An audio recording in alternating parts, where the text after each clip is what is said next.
আল্লাহর নবী যখন মক্কায় কোরআনের দাওয়াত দেন, ওই সময় মক্কার ভিতরে একটা আন্তর্জাতিক বাণিজ্য মেলা হয়ে শুরু হবে। কি আন্তর্জাতিক বাণিজ্য মেলা? যেমন বাংলাদেশে যে বাণিজ্য মেলা হয়, সারা আরবের মানুষগুলো মক্কায় আসবে ব্যবসা করার জন্য। সিরিয়া থেকে আসবে, দামেস্ক থেকে আসবে, আরব রাষ্ট্রগুলোর আশেপাশের রাষ্ট্রগুলোর মানুষগুলো, রোম পারস্য থেকে তারা ব্যবসা করার জন্য 1 মাসের জন্য মক্কায় আসবে। কিন্তু মক্কার কাফেররা চিন্তায় পড়ে গেল, মুহাম্মদ যেই কোরআন পড়ে, এই কোরআনের তেলাওয়াত শুনে তো আমরাই ঠিক থাকতে পারি না। আল্লাহু আকবার।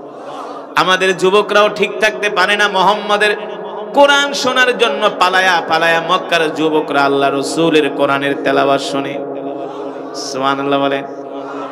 মক্কার কাফেররা চিন্তায় পড়ে গেল, আবু জেহেল চিন্তায় পড়ে গেল, কিভাবে মুহাম্মাদের কোরআনের দাওয়াত বন্ধ করা যায়। এইভাবে যদি মুহাম্মদ কোরআনের দাওয়াত দিতে থাকে, আর কিছুদিন পরে মক্কায় কোনো কাফের খুঁজে পাওয়া যাবে না। শুধু মক্কায় না, আশেপাশের দেশ থেকে যত মানুষ আসতেছে তারাও যদি মুহাম্মদের কোরআন তেলাওয়াত শুনে মুহাম্মদের জন্য পাগল হয়ে যাবে। কি করা যায়, কি করা যায়?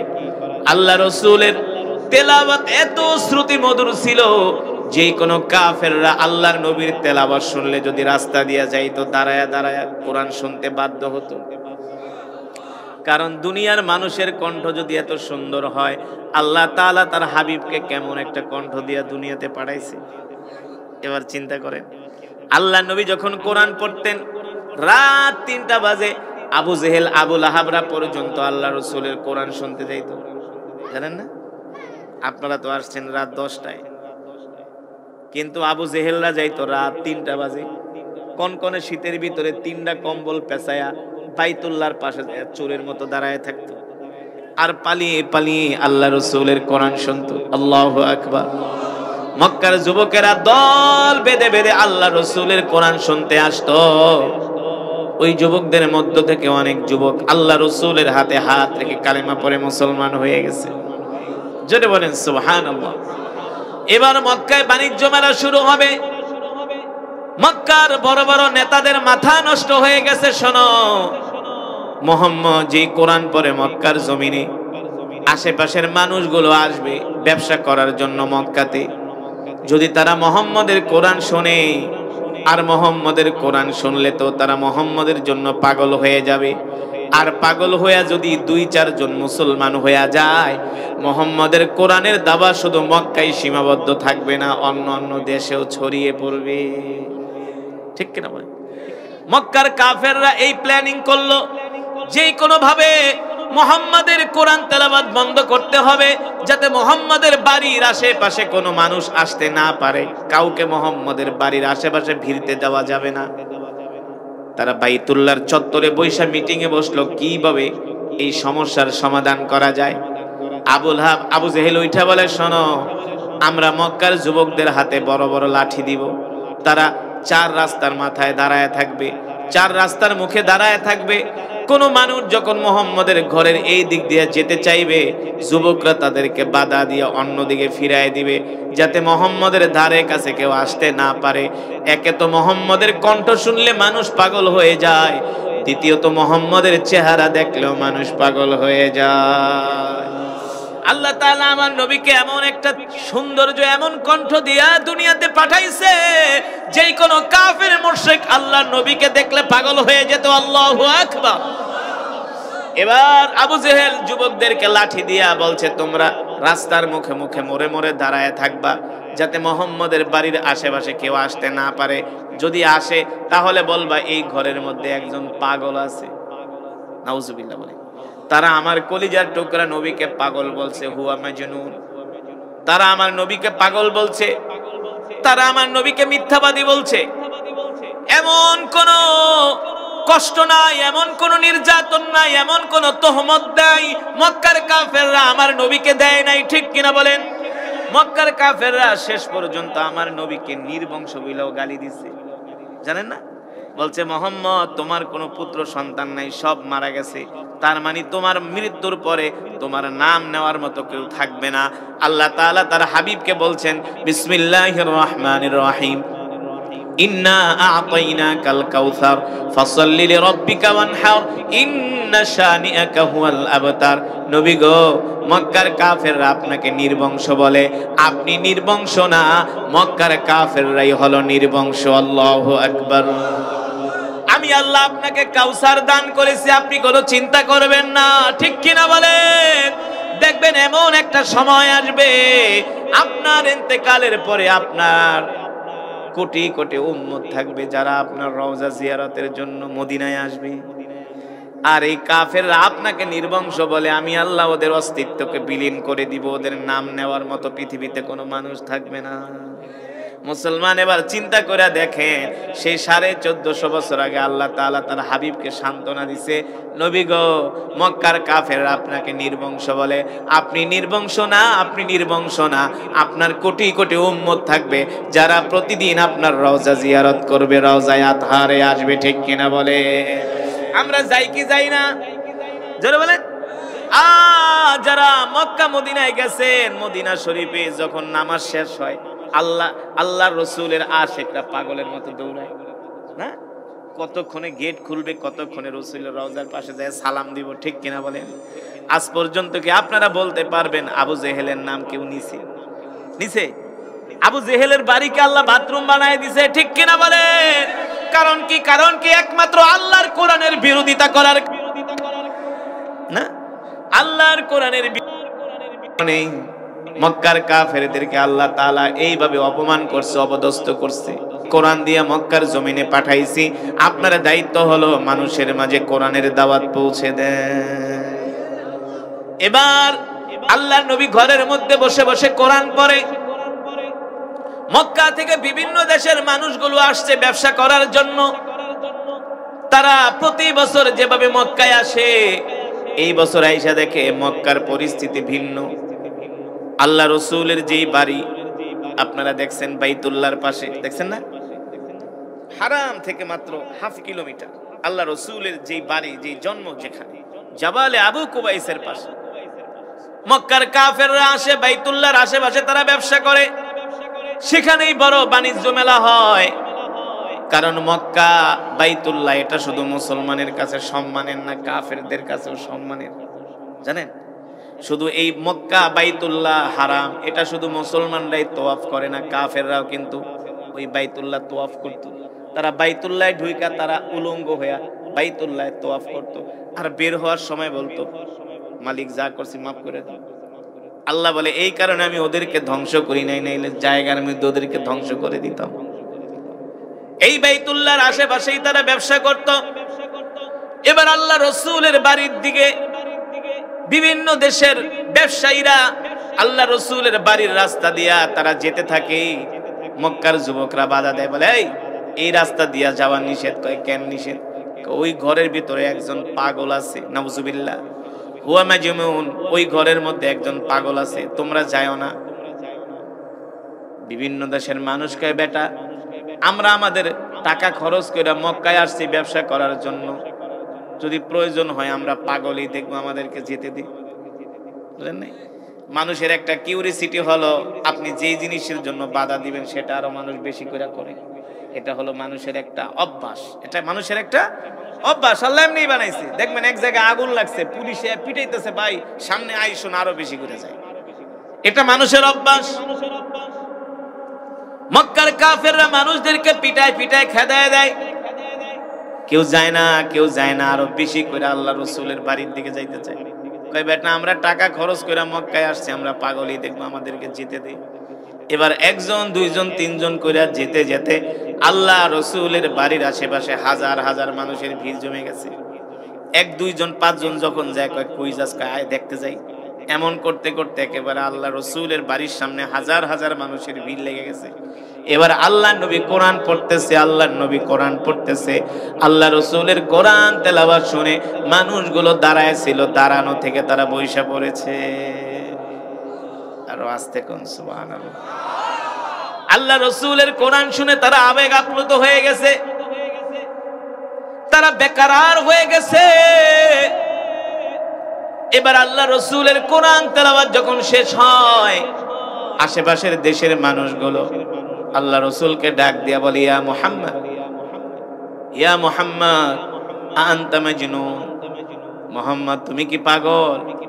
আল্লাহ নবী বলে, তোমরাই বলো আমাকে কি পাগল মনে হয়? আশেপাশের মানুষগুলো বলে, আল্লাহি রাব্বিল কাবা, রবের কাবার কসম খায়া বলি, পাগল কোনোদিন এত সুন্দর হতে পারে না, পাগলের চেহারা কোনোদিন এত সুন্দর হতে পারে না, পাগলের কণ্ঠ কোনোদিন এত সুন্দর হতে পারে না। আর মুহাম্মদ তুমি যেটা তেলাওয়াত করতেছো আমাদের কাছে মনে হয় এটা দুনিয়ার কোনো মানুষের কবির কাব্য নয়, এটা হলো আল্লাহর জবানের কালাম, আল্লাহর জবানের কালাম। এবার আশেপাশের দেশের মানুষগুলো বলে, মুহাম্মদ তোমার কোরআন শুনে আমরা আবেগ আপ্লুত হয়েছি, তোমার কোরআন শুনে আমরা পাগল হয়ে গেছি, বেকারার হয়ে গেছি মুহাম্মদ, আমাদের আর বুঝতে বাকি নাই।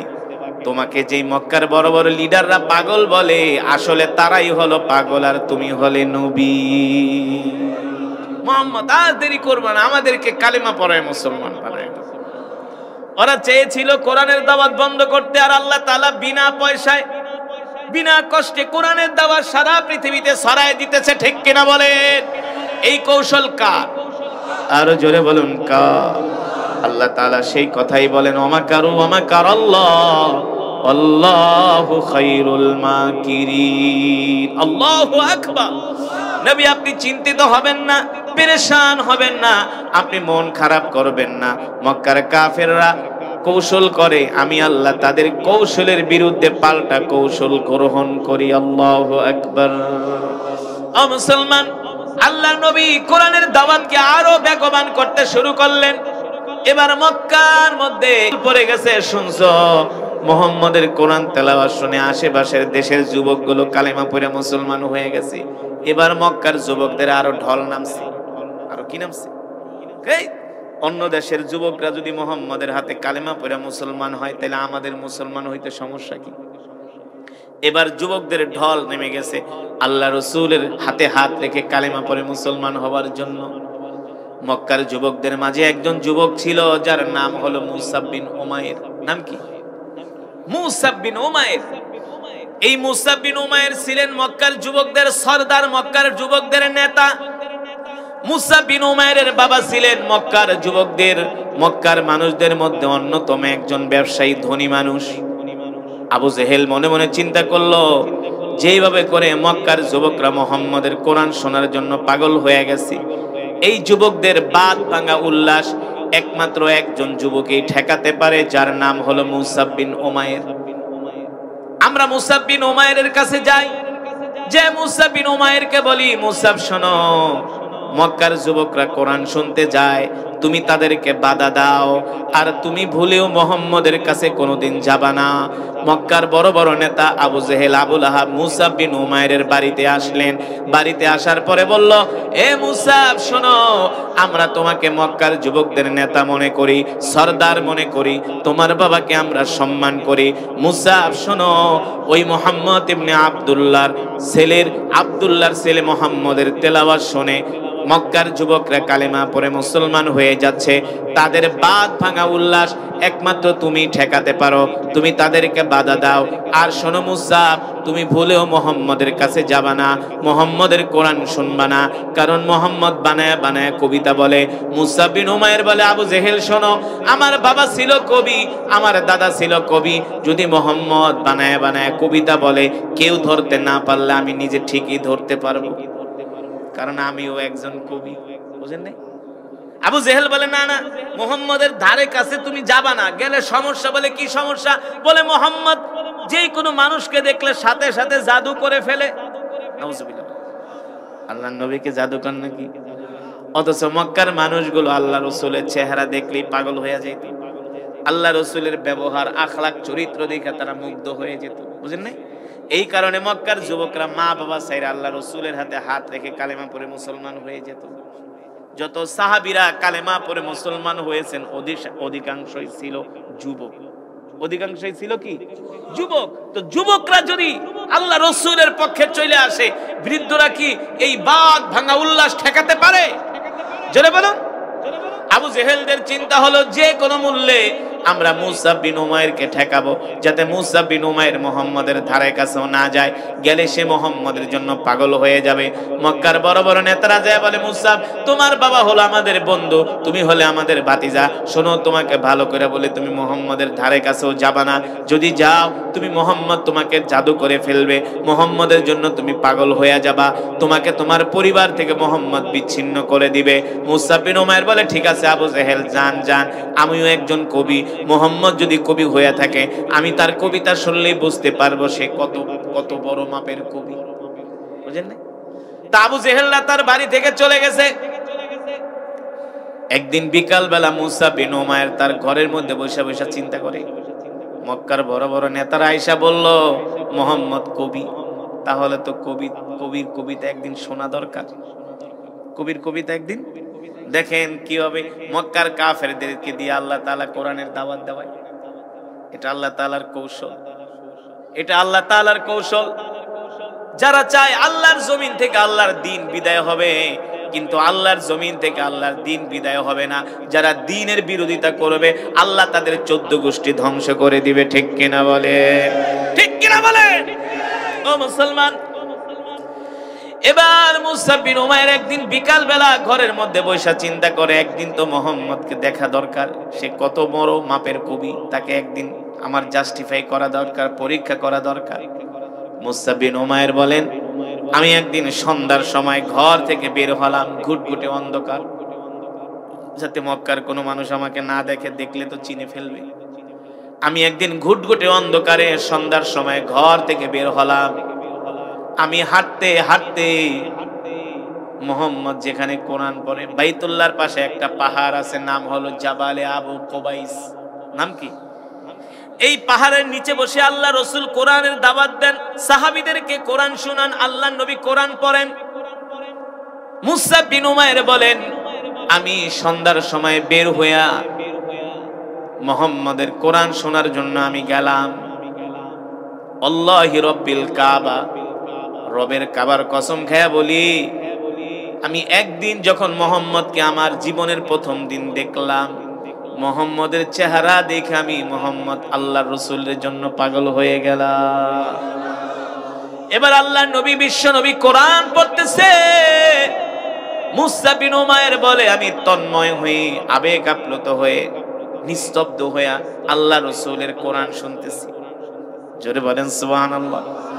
আল্লাহর নবী কোরআন পড়তেছে, মুসআব বিন উমাইর বলে, আমি আবেগ আপ্লুত হয়ে তন্ময় হয়ে নীরব নিস্তব্ধ হয়ে এক ধ্যানে আমি কোরআন পড়তেছি আর চিন্তা করি, এটা কি আসলে দুনিয়ার কোনো মানুষের কবিতা কিনা? মুসআব বিন উমাইর বলে, না না না, কোরআনের ভাষাগুলো এত সাহিত্যপূর্ণ ভাষা, এত উচ্চাঙ্গের ভাষা। সুবহানাল্লাহ বলেন। দেখেন আল্লাহ তাআলা কত সুন্দর করে কোরআনকে সাজিয়েছেন। কোরআনুল কারীমের একেবারে সর্বশেষ সূরা নাম কি? সূরাতুন।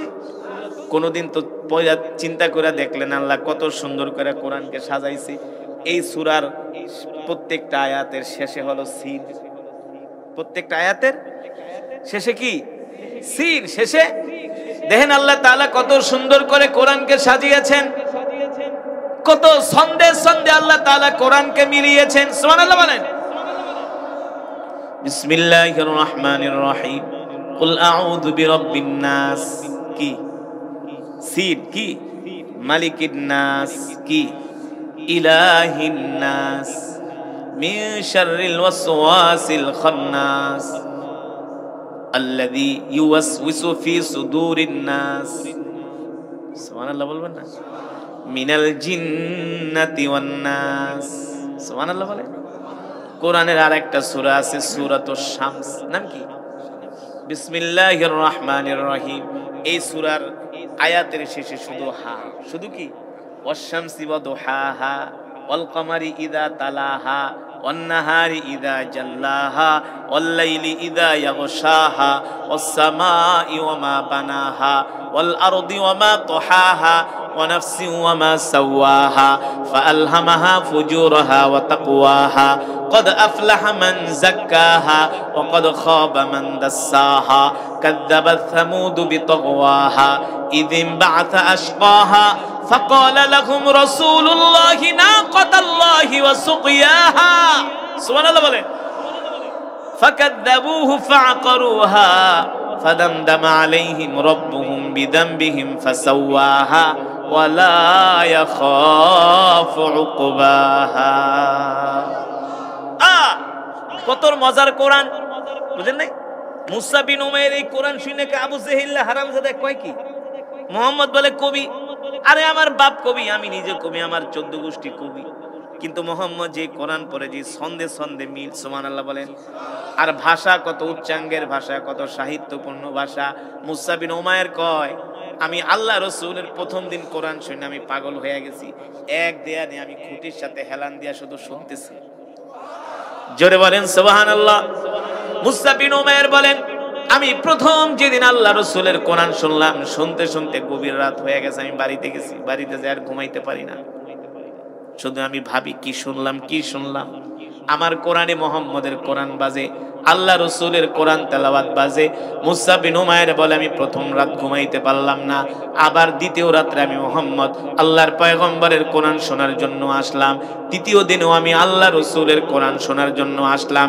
এখন আর আল্লাহ রসুলের কোরআন তেলাওয়াত না শুনলে আমার ঘুম আসে না। কোরআন হয়ে গেছে এখন আমার ঘুমের মেডিসিন। আরে এই কথা তো আল্লাহই বলছে। কে বলছে? অনুনাজ্জিলু মিনাল কুরআনি মা হুয়া শিফাউ ওয়া রাহমাতুল লিল মুমিনিন। সুবহানাল্লাহ বলেন। আল্লাহ তাআলা বলেন, নবী আমি আল্লাহ আপনার উপর যে কোরআন নাজিল করেছি, এই কোরআন আমি মুমিনের শেফা, মুক্তির জন্য নাজিল করছি। এই কোরআন হলো আমাদের জন্য মেডিসিন। অথচ আজকে আমরা সেই মুসলমান কোরআন পড়তে পারি না। ঠিক কিনা বলেন? কোরআন তো পারি না, কোরআন তো বুঝি না, কোরআনের মজমায়ও আসি না। যারা কোরআনের কথা বলে অনেক মুসলমান আছে, তাদেরকে দেখতেও পারে না। হায় রে কপাল পোড়া মুসলমান! এই কোরআন যে কত মজার কোরআন, সুবহানাল্লাহ বলেন। যে কোরআন আল্লাহ তাআলা নিজে তেলাওয়াত করবেন জান্নাতীদের সামনে, সুবহানাল্লাহ।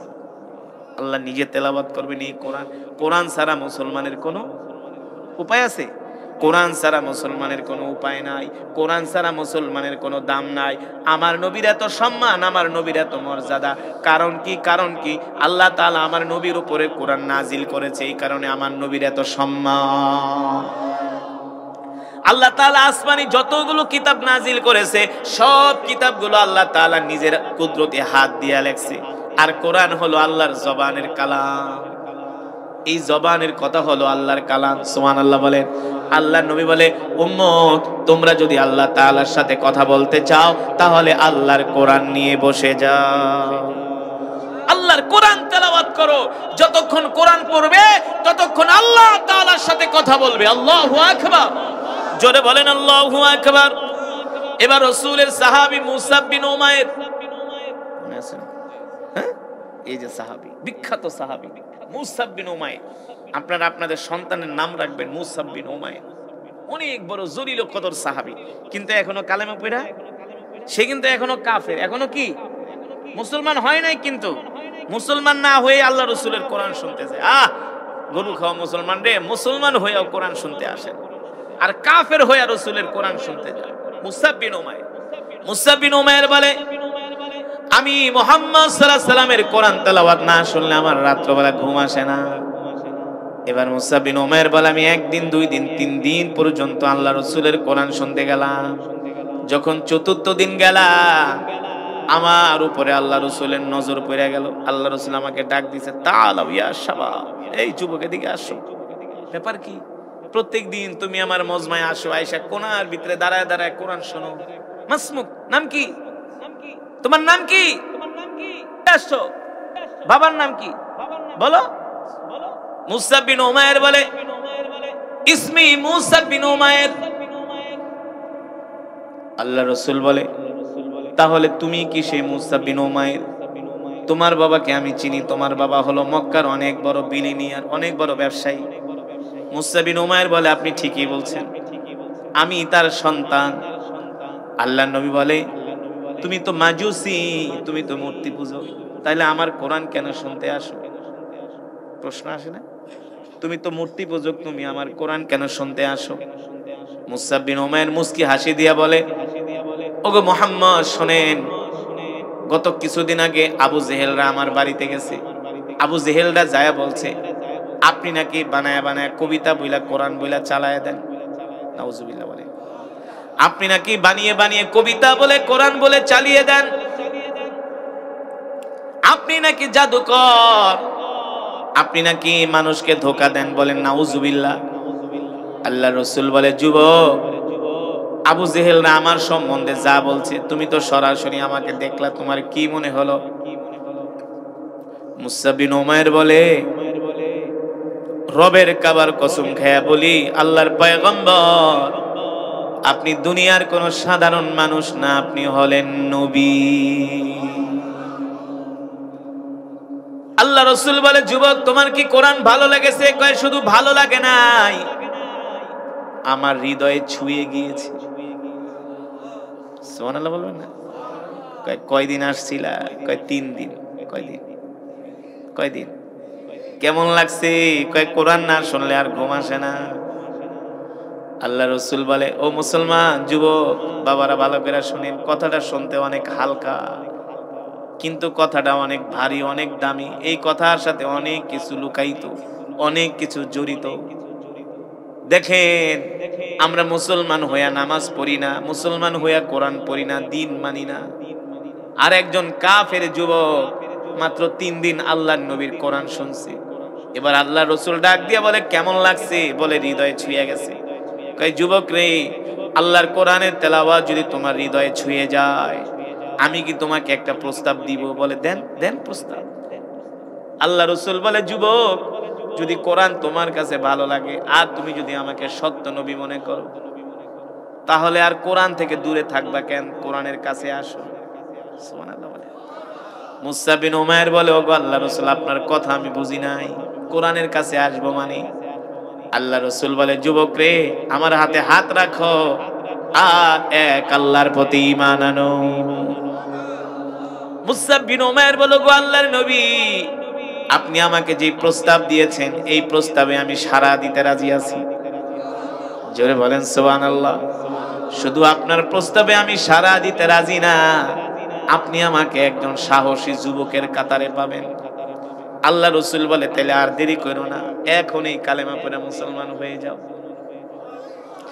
মুসা বিন উমাইর যখন, আল্লাহ রাসূল যখন এই কথা বললেন, মুসা বিন উমাইর বলে, লাব্বাইক ওয়া সাদাইক ইয়া রাসূলুল্লাহ, আপনার প্রস্তাব আমি মেনে নিলাম। আল্লাহ রাসূল বলে, যুবক, চিন্তা করো, যদি কালেমা পড়ে মুসলমান হও, তাহলে তোমার মা বাবা তোমাকে তেজ্য পুত্র করবে, তোমাকে ঘর থেকে বের করে দিবে, সম্পদ থেকে বঞ্চিত করবে, আত্মীয় স্বজনরা তোমাকে বয়কট করবে, তোমার আরাম আয়েশের জিন্দেগি থাকবে না। তুমি কি এত কষ্ট মেনে নিতে পারবা? মুসা বিন উমাইর বলে, ওগো আল্লাহর রাসূল, আমি কোরআনের জন্য, আপনার জন্য সব কষ্ট মাথা পেতে নিতে রাজি আছি। আল্লাহু আকবার। আপনি আর দেরি করবেন না, আপনি আমাকে এখনই কালেমা পড়ায় মুসলমান বানায় দেন। সুবহানাল্লাহ বলে। আল্লাহ রাসূল মুসা বিন উমাইরকে কালেমা পড়ায় মুসলমান বানায় দিলেন। মুসা বিন উমাইর কালেমা পড়ে মুসলমান হয়ে গেল। এবার মুসা বিন উমাইর বলে, ওগো আল্লাহর নবী, আপনি আমাকে দোয়া করে দেন, আমি আমার কওমের কাছে যাব, আমি আমার গোত্রের মানুষদের কাছে যাব, যে আমি তাদের সামনে ঘোষণা করব আমি যে কালেমা পড়ে মুসলমান হয়ে গেছি। সাহাবীরা বলে, মুসা, তুমি যে কালেমা পড়ে মুসলমান হইছো, এই কথা যদি তোমার গোত্রের মানুষ জানে, তোমার কওমের মানুষ জানে, তোমার উপর অত্যাচার করবে, নির্যাতন করবে, জুলুম করবে। মুসা বিন উমাইর বলে, ওগো আল্লাহর নবী, আপনি যদি সত্য নবী হয়ে থাকেন, আর এই ধর্ম যদি সত্য ধর্ম হয়ে থাকে, আমি কেন মক্কার কাফেরদের সামনে প্রকাশ করতে পারবো না? মক্কার কাফেররা যদি মিথ্যা ধর্ম প্রচার করতে পারে, আমি মুসলমান হয়ে কেন সত্য ধর্ম প্রকাশ করতে পারবো না? আল্লাহু আকবার। আপনি আমাকে অনুমতি দেন, আমি এখনই আমার গোত্রের কাছে যাই, আমি প্রকাশ করে দিব আমি কালেমা পড়ে মুসলমান হয়েছি। আল্লাহু আকবার। এখন থেকে আমি একজন কালেমাওয়ালা মুসলমান, এখন থেকে আমি একজন ঈমানওয়ালা মুসলমান। আল্লাহ রাসূল বলল, মুসা, শোনো, তুমি এই কথাটা মাথায় রাখো, যদি তুমি আজকে যায়া তোমার ইসলাম ধর্ম গ্রহণের কথা তোমার পরিবারের কাছে বলে দাও, তোমার উপর এমন অত্যাচার, জুলুম, নির্যাতন নেমে আসবে। শোনো, তোমার গায়ে আর সুন্দর পোশাক থাকবে না, তোমার শরীরে গোস্ত থাকবে না, হাড্ডিগুলো বের হয়ে যাবে। মুসা বিন উমাইর বলো, গো আল্লাহর রাসূল, এই কোরআনের জন্য আপনার মহব্বতে আমাকে যত কোরবানি করতে হয়, ত্যাগ স্বীকার করতে হয়, সব কিছুর জন্য আমি রাজি আছি।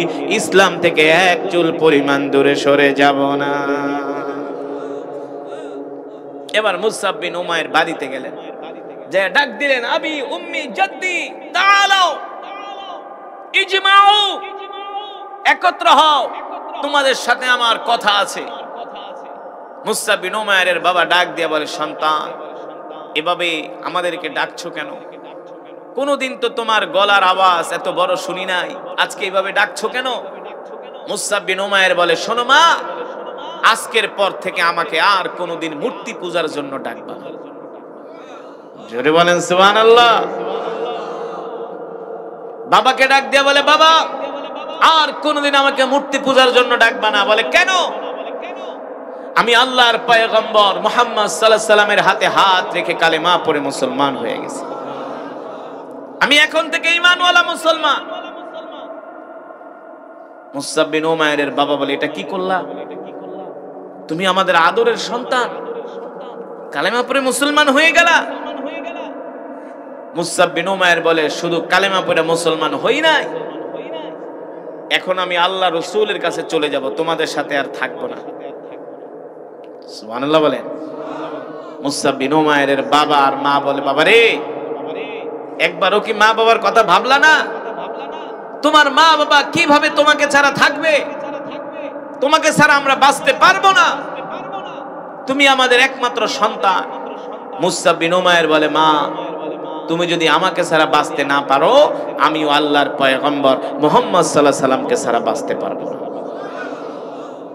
এই কথা বলার পরে মুসা বিন উমাইরের আত্মীয় স্বজন মিলে যখন দেখলো তাদের সন্তান ঘর থেকে বের হয়ে যাচ্ছে, হাত ছাড়া হয়ে যাচ্ছে, মুসা বিন উমাইরের দুই হাত তারা শিকল দিয়ে বাঁধলেন, দুই পা তারা শিকল দিয়ে বাঁধলেন, বেঁধে ঘরের খুঁটির সাথে আটকায় দিলেন। বলল, বেটা, এই ঘর থেকে তোমাকে আর বের হতে দিব না, কোনোদিন আর মুহাম্মাদের কাছে যাইতে পারবা না। ও যুবক, এবার মুসা বিন উমাইর কালেমা পড়া মুসলমান হওয়ার কারণে তাকে শিকল দিয়া ঘরের মধ্যে আটকায় রাখছে, অথচ তিনি হলেন মক্কার নেতা, মক্কার যুবকদের সরদার, ঠিক কিনা বলেন? একমাত্র দ্বীন গ্রহণ করার কারণে, কালেমা গ্রহণ করার কারণে তার উপরে অমানসিক নির্যাতন নেমে আসছে, অমানসিক জুলুম নেমে আসছে। এবার মুসা বিন উমাইর রাদিয়াল্লাহু তাআলা আনহু, তার মা বাবা তাকে ঘরের মধ্যে শিকল দিয়ে আটকায় রাখে। মুসা বিন উমাইর বলে, মা, বাবা গো, যতদিন পর্যন্ত আটকায় রাখবা, শুধু জীবন বাঁচানোর জন্য অল্প অল্প খাবার গ্রহণ করব, কিন্তু আল্লাহর নবীকে ছাড়া আমার আর দুনিয়াতে বেঁচে থাকা সম্ভব না। আল্লাহ রাসূলের কাছে আমাকে যেতে দাও, কিন্তু মা বাবা তো যেতে দিবে না। দিনের পর দিন, মাসের পর মাস, বছরের পর বছর তাকে এইভাবে ঘরের মধ্যে আটকায় রাখলেন। একদিন মুসা বিন উমাইরের মা দেখে সন্তান শিশু বাচ্চার মতো ঢুকরে ঢুকরে কান্না করতেছে। মুসা বিন উমাইরের মা ডাক দিয়ে বলে, সন্তান, তুমি কি তোমার ভুল স্বীকার করে কান্না করতেছো? তুমি কি তোমার কৃতকর্মের জন্য কান্না করতেছো? তুমি যে মুহাম্মদের হাতে হাত রেখে কালেমা পড়ে মুসলমান হইছো, এই কারণে কি তুমি ভুল স্বীকার করে কান্না করতেছো? তুমি কি আমাদের ভালোবাসা পাওয়ার জন্য কান্না করো? মুসা বিন উমাইর বলে, না না না মা, তোমাদের ভালোবাসা পাওয়ার জন্য কান্না করি না। আজকে কতটা দিন হয়ে গেল আল্লাহর নবীর চেহারাটা দেখতে পারি না, এই কষ্টে আমি কান্না করতেছি, আমাকে ছেড়ে দাও, আটকে রেখে কোনো লাভ নাই, আমাকে আল্লাহ রাসূলের কাছে যেতে দাও। এবার মুসা বিন উমাইরের শিকলের তালা খুলে দেয়া হলো। তিনি দৌড়ায়া জীর্ণ শীর্ণ একটা সিরা পোশাক পরা আল্লাহ রাসূলের কাছে আসলেন। আল্লাহ নবী দেখা বললেন, মুসা, তোমার এই অবস্থা কেন? মুসা বিন উমাইর বলেন, নবী, আপনি না বলছিলেন, নবীজি আপনি না বলছিলেন কালেমা গ্রহণ করলে আমার উপর জুলুম আসবে, নির্যাতন আসবে, অত্যাচার হবে, সেটাই হয়েছে। আমার মা বাবা আমাকে আটকায় রাখছে, খাওন দেয় না, কষ্ট দিছে, শুকায়া হাড্ডিগুলো বের হয়ে গেছে। ওগো আল্লাহ রাসূল, আমার যত কষ্ট হয়েছে, আমার কোনো আফসোস নাই, আমার কোনো দুঃখ নাই, আমি আপনার কাছে ফিরে আসতে পেরে আমি খুশি হয়েছি। মুসলমান, রাসূলের সাহাবীরা আল্লাহর কোরআনের জন্য এইভাবে কষ্ট করেছে, এইভাবে তারা ত্যাগ স্বীকার করেছে। আমরাও সেই বিশ্বনবীর উম্মত, অথচ দুঃখ করে বলতে হয় আজকে আমাদের সমাজের মধ্যে কোরআনের তেলাওয়াত নাই। আমাদের সন্তানগুলো কোরআন পড়তে পারে না, আমাদের মা বোনগুলো কোরআন পড়তে পারে না, আমরা নিজেরাও কোরআন পড়তে পারি না। অথচ আমাদের উচিত ছিল এই সমাজ হবে কোরআনের সমাজ, এই রাষ্ট্র হবে কোরআনের রাষ্ট্র। ঠিক কিনা বলে? এই রাষ্ট্র হবে কোরআনের রাষ্ট্র, এই রাষ্ট্র চলবে কোরআন দিয়া, এই সমাজ চলবে কোরআন দিয়া, এদেশের সংসদ চলবে কোরআন দিয়া, এদেশের মন্ত্রণালয় চলবে কোরআন দিয়া, এদেশের সুপ্রিম কোর্ট চলবে কোরআন দিয়া, এদেশের হাইকোর্ট চলবে কোরআন দিয়া। অথচ এই দেশে 95% মুসলমান থাকা সত্ত্বেও আমার দেশের আইন আদালত, কোরআনের শাসন তো দূরের কথা, এই দেশের আইন আদালত চলে ব্রিটিশের আইন। ঠিক না? আল্লাহ তাআলার কাছে কেমনে মুখ দেখাইবেন? আল্লাহ রাসূলের কাছে আমরা কিভাবে মুখ দেখাবো? আল্লাহ নবী তো বলল, আমি একা মক্কার কাফেরদের সাথে লড়াই করছি, আর তোরা ছিলি 18 কোটি। তোরা কেন পারস নাই কোরআনের আইন প্রতিষ্ঠা করতে, কোরআনের শাসন প্রতিষ্ঠা করতে? কেন পারস নাই? অন্য মার্কায় তো ঠিকই ভোট দিছো, নেতাগো পিছনে দৌড়াইছো, তো কোরআনের আইন কেন কায়েম করলা না? কেন চেষ্টা করলা না?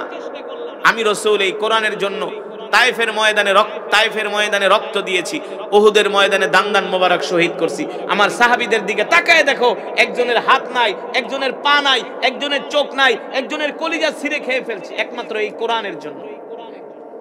এই কারণে ভাই, আপনাদের হাতে ধরি, পায়ে পড়ে আসুন, আমরা নিজেরা কোরআন পড়ি, কোরআন শিখি, কোরআনের সমাজ গঠন করি। আল্লাহর নবী, বিশ্ব নবী রাহমাতুল লিল আলামিনের উপরে আল্লাহ তাআলা এই কোরআন নাজিল করলেন।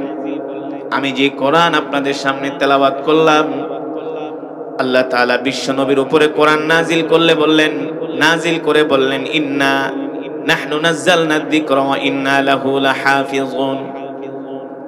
নবী আমার, আমি আল্লাহ আপনার উপর যে কোরআন নাজিল করেছি, এই কোরআন আমি মুমিনের শেফার জন্য, মুমিনের মুক্তির জন্য নাজিল করেছি। আল্লাহু আকবার।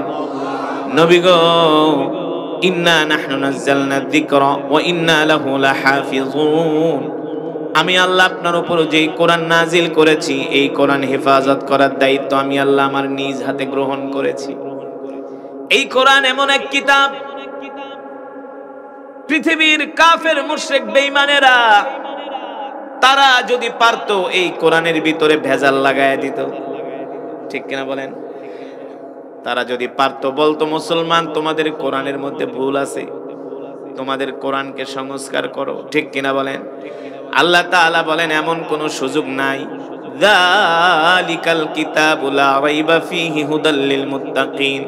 নবী গো, আমি আল্লাহ আপনার উপর যে কোরআন নাজিল করেছি, এই কোরআনের মধ্যে কোনো সন্দেহ নাই, সন্দেহের অবকাশ নাই। এই কোরআনের মধ্যে একটা নক্তা জের জবর পেশের মধ্যে আজ পর্যন্ত কেউ পরিবর্তন করতে পারে নাই, পারবেও না। কথা বলে না?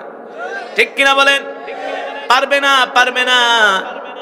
যত বড় বিজ্ঞানী বলেন, যত বড় দার্শনিক বলেন, যত বড় কবি বলেন, যত বড় সাহিত্যিক বলেন, এই কোরআনের একটা নক্তা জের জবরের মধ্যে কেউ পরিবর্তন করতে পারবে না। কেন পারবে না?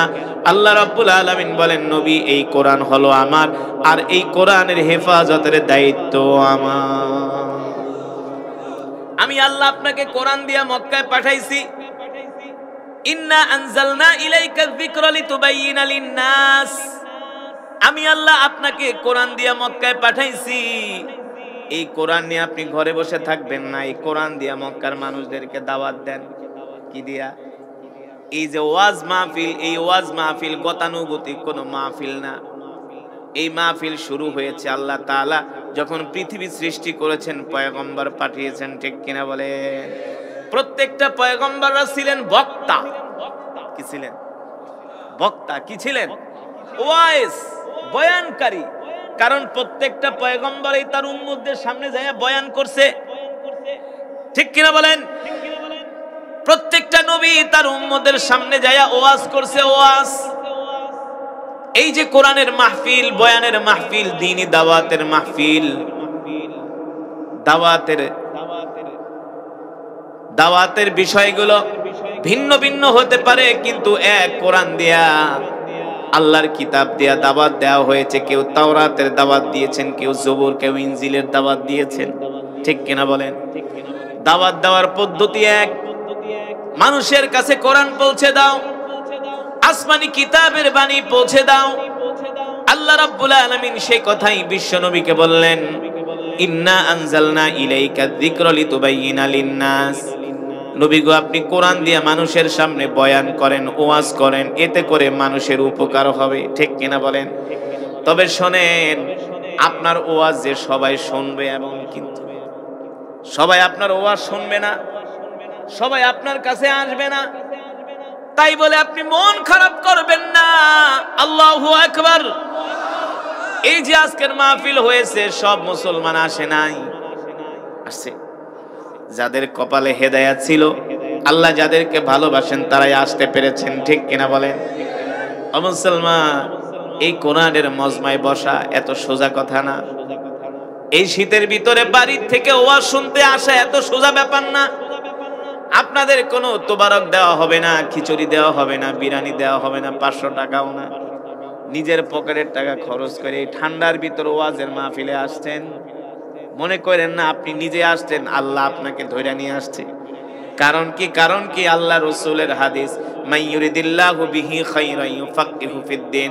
আল্লাহ রাসূল বলেন, আল্লাহ তাআলা যাদেরকে ভালোবাসেন তাদেরকে দ্বীনের বুঝ দান করেন। জোরে বলেন সুবহানাল্লাহ। আমরা এই দ্বীনের উপরে, কোরআনের উপরে থাকতে চাই কি চাই না? জোরে বলুন, চাই কি চাই না? আল্লাহ তাআলা আমাদের কবুল করুন, বলি আমিন। আর জোরে সরে বলি আমিন। এবার মুসলমান আল্লাহর বান্দারা, আল্লাহ রাব্বুল আলামিন তার হাবিবকে বললেন, নবী আপনি যান এই কোরআন নিয়ে মক্কার কাফেরদের কাছে দাওয়াত দেন। আল্লাহ রাসূল আবু জেহেলের কাছে কোরআনের দাওয়াত নিয়ে গেলেন, আবু লাহাবের কাছে গেলেন, উতবার কাছে গেলেন, শাইবার কাছে গেলেন। মক্কার বড় বড় নেতাদের কাছে আল্লাহর নবী কোরআনের দাওয়াত নিয়ে গেলেন। মক্কার কাফেররা আল্লাহ রাসূলের এই কোরআনের দাওয়াত শুনে বলে, মুহাম্মদ তুমি বানায়া বানায়া কবিতা বলো, সেটাকে কোরআন বলে চালায় দাও, এই কাজ আমরা তোমাকে করতে দিব না।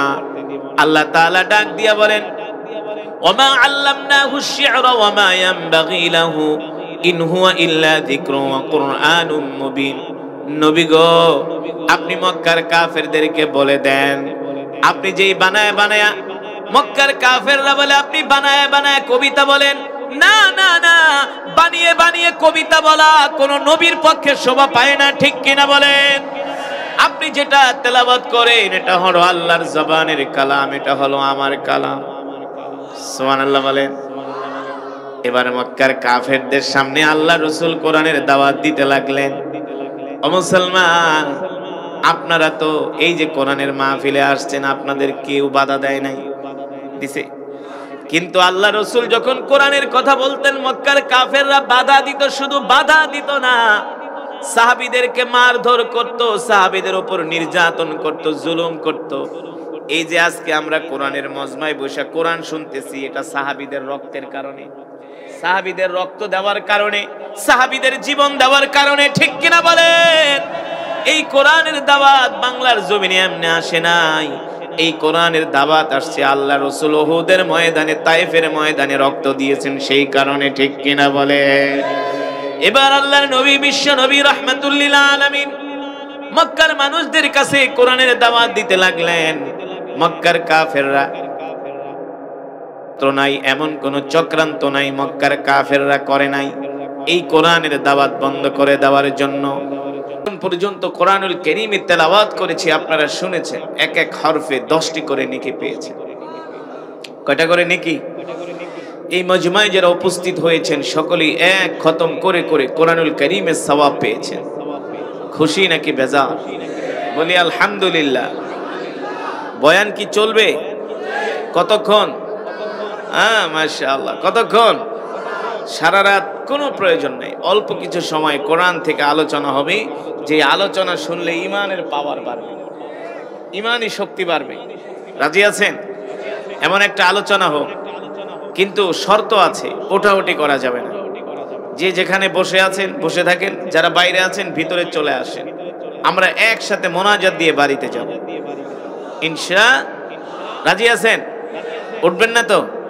এখন কিন্তু শয়তান ডাকবে, বলবে দোস্ত এতক্ষণ পর্যন্ত হুজুরের যে তেলাওয়াত শুনছে আর ওয়াজ শোনার দরকার নেই, বাইরে আসো। বাইরে নিয়ে শয়তানে হয় হাতে এক কাপ চা নালে একটা সিগারেট ধরায় দিন, কবে বার চা খায়াস সিগারেট খায়াস সোজা বাড়িতে চলে যাও। আমরা শয়তানকে সেই সুযোগ দিব? জোরে বলেন দিব?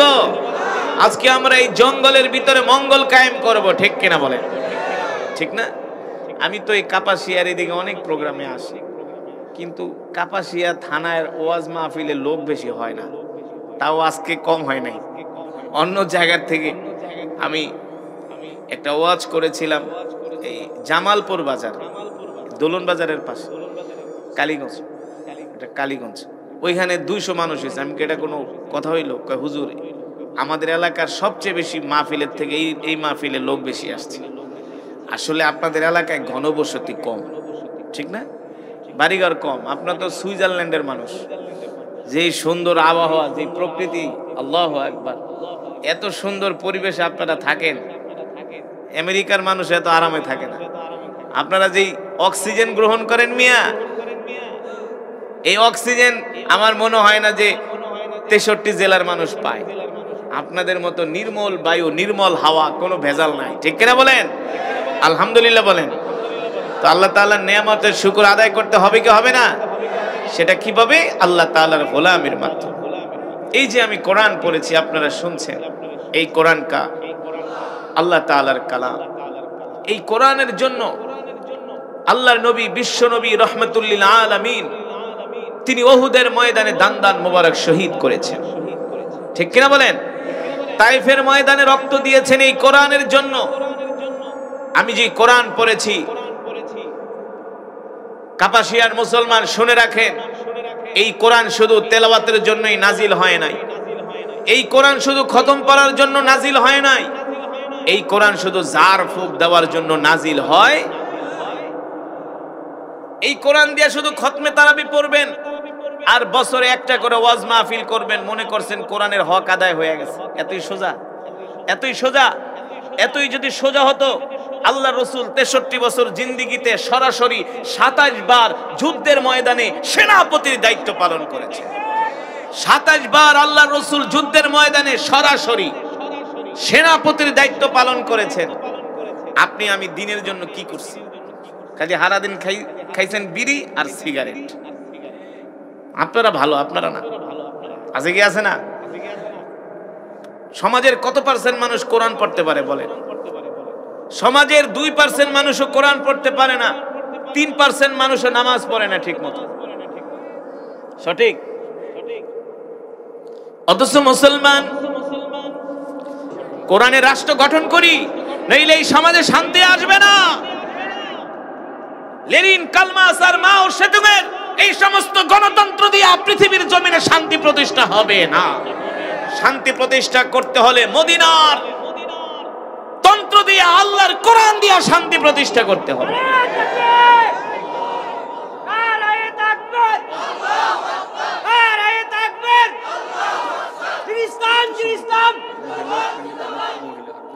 মুসলমান, আমরা কোরআন শিখবো তো ইনশাআল্লাহ।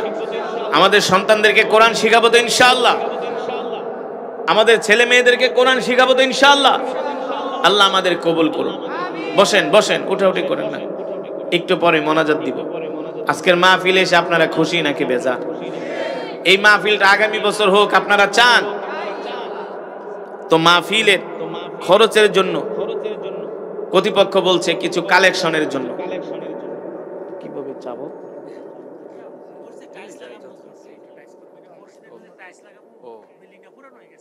আচ্ছা, মসজিদের টাইলস লাগাবে তো কত করে চাবো বলেন? আমি তো আপনাদের এলাকার অবস্থা জানি না। হ্যাঁ, ও 10,000। মসজিদের টাইলস লাগানোর জন্য 10,000 টাকা কে দিবেন? ওয়ালের মধ্যে টাইলস লাগাবে যে হুজুর আমি মসজিদের টাইলস লাগাবে ওয়ালে, আমি 10,000 টাকা দিব। কে আছেন? নাম বলেন। হুজুর আমার নামে 10,000 টাকা লিখে রাখতে বলেন। এখন না, পরে দিবেন, যখন হবে তখন দিবেন। উঠাউঠি করেন, একটু বসেন বসেন। মসজিদের জন্য কিছু কালেকশন হবে, আপনাদের বসার দ্বারা যদি ফায়দা হয় এই সওয়াবও আপনারা পাবেন।